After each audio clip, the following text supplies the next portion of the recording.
con mong ăn thầm tầm mà mong mà ai mà ngày ở đám đông các bạn này theo các bạn ăn mong mà sao không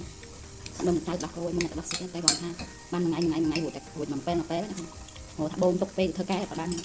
ជំរាបសួរអ្នកមជ្ឈទីស្រឡាញ់ទាំងអស់គ្នានេះខ្ញុំអ្នកគ្រូមីផ្នែកសិក្សាបណ្ដុះបណ្ដាលថ្ងៃនេះគឺអ្នកគ្រូចង់បង្ហាញជូនពីសមាជិកថ្មីដែលគាត់ទើបតែជ្រើសរើសជាមួយនឹងអ្នកគ្រូគាត់សម្រាប់បាន3ខែកន្លះកន្លងមកនេះគាត់ផ្ដល់ទឹកដោះឲ្យកូនមុំបានគ្រប់គ្រាន់ប៉ុន្តែទឹកដោះមិនមានហ៊ីហូទេគាត់មានគោលបំណងចង់ចិញ្ចឹមកូនបានដល់1ឆ្នាំដោយទឹកដោះអ្នកម្ដាយសុទ្ធតែម្ដងខណៈពេលនេះគាត់បានជ្រើសរើសនឹងទទួលបានការណែនាំជាថ្មីដែលអនុវត្តទឹកដោះឲ្យដល់ទឹកដោះចុងក្រោយទទួលបានទឹកដោះដែរល្អៗសម្រាប់គាត់ឲ្យកូនតាមមើលលទ្ធផល2 ទៅ 3 សប្ដាហ៍ទៀតតើទឹកដោះគាត់ឡើងជាបែបម៉េចអញ្ចឹងទឹកដោះអ្នកម្ដាយនេះពិតជាល្អណាស់សម្រាប់គ្រប់គ្រងដល់សុខភាពរបស់កូនរឹងមាំល្អលូតលាស់ស្តង់ដារធ្វើឲ្យអ្នកម៉ាក់សប្បាយចិត្តជាពិសេសគឺជួយសន្សំការចំណាយនៅក្នុងគ្រួសារយើងបានមួយផ្នែកធំទៀត